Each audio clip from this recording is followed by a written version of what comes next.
What's going on, everyone? Hope you're having a good day. So the Sequoia is gone. It just left about 20 minutes ago. We are back in the Tundra. This is actually the first time I've driven the Tundra since the Sequoia got here about a week ago. So I'll tell you the first thing I feel different right off the bat. The brakes in the Tundra versus the Sequoia is night and day. The Sequoia had fantastic brakes.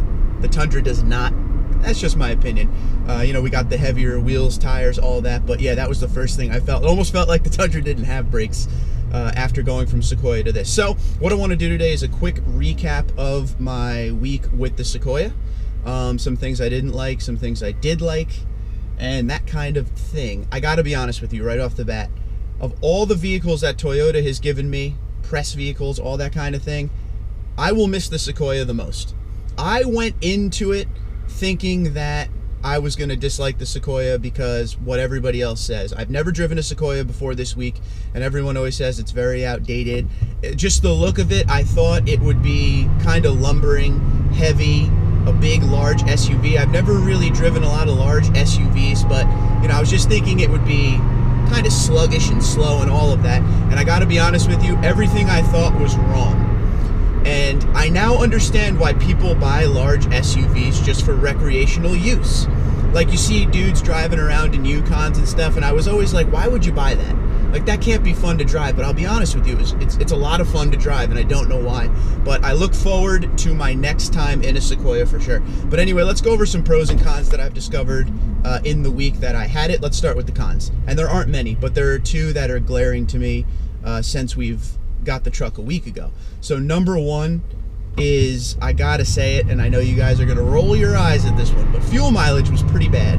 I think through the time I had it for the week, and it was a good mix of driving, I was between 11 and 12 mpg, and I did watch that fuel gauge drop, that needle, the whole time. But it's one of those things. It's a 5.7 liter V8 just like this truck, and it's a lot of fun to drive. So I don't know, like I said, fuel mileage is not something I truly care about when buying a vehicle, but I know a lot of you do.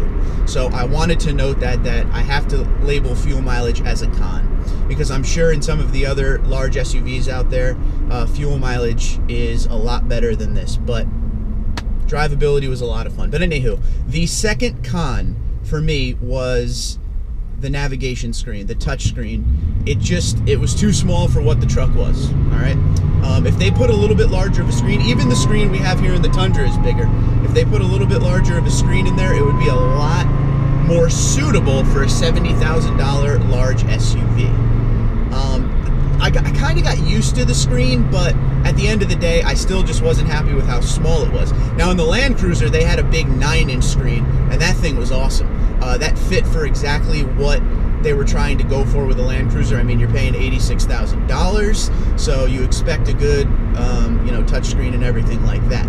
But I got to be honest with you, it needs that bigger screen. Those are my two main cons in this whole time that I had the vehicle.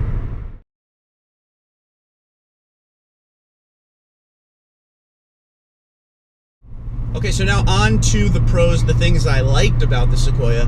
And there's a lot of things I liked about the Sequoia, and I know I'm gonna forget some. I didn't write them down. They're all up here, so let's see what I remember.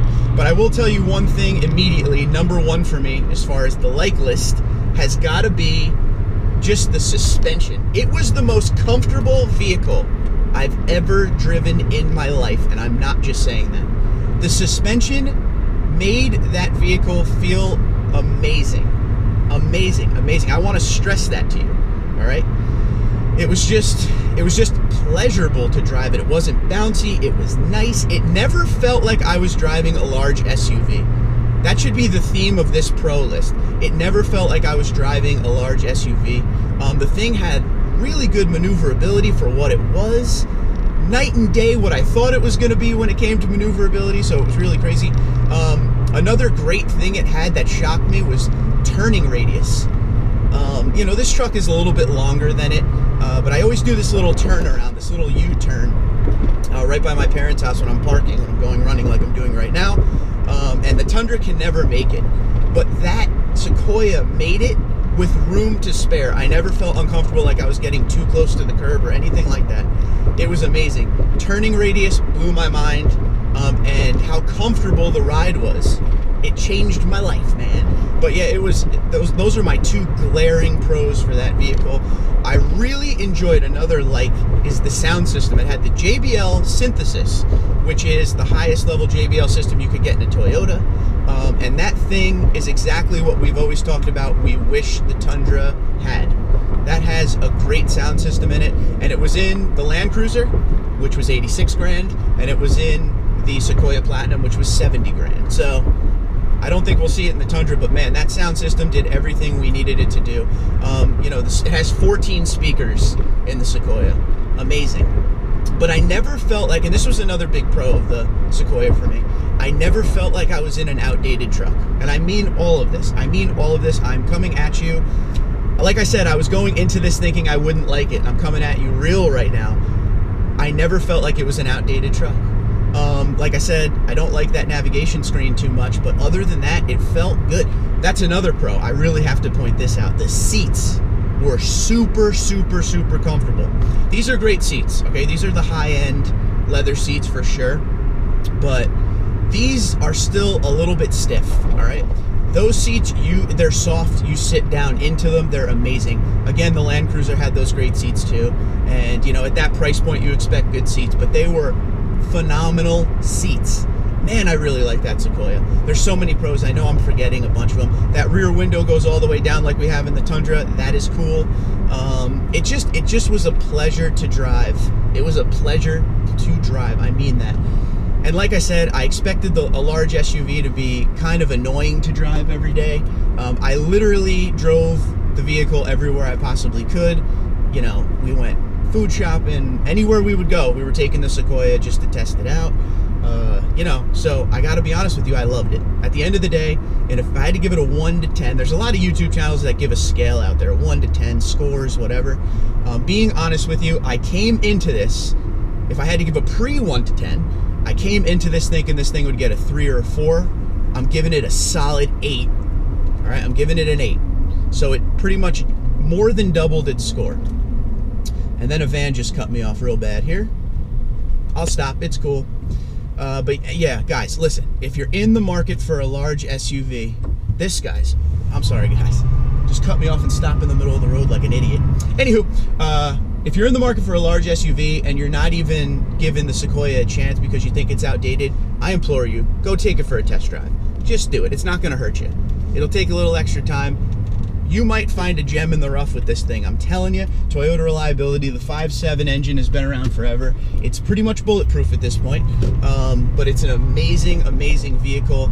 It's perfect for a family. This thing was the Platinum. It was fully loaded, $69,000 price tag. There is also an SR5 out there. There's a TRD Sport, which is all blacked out and very sweet looking. There's a Limited, and then there's the Platinum. So you have some options.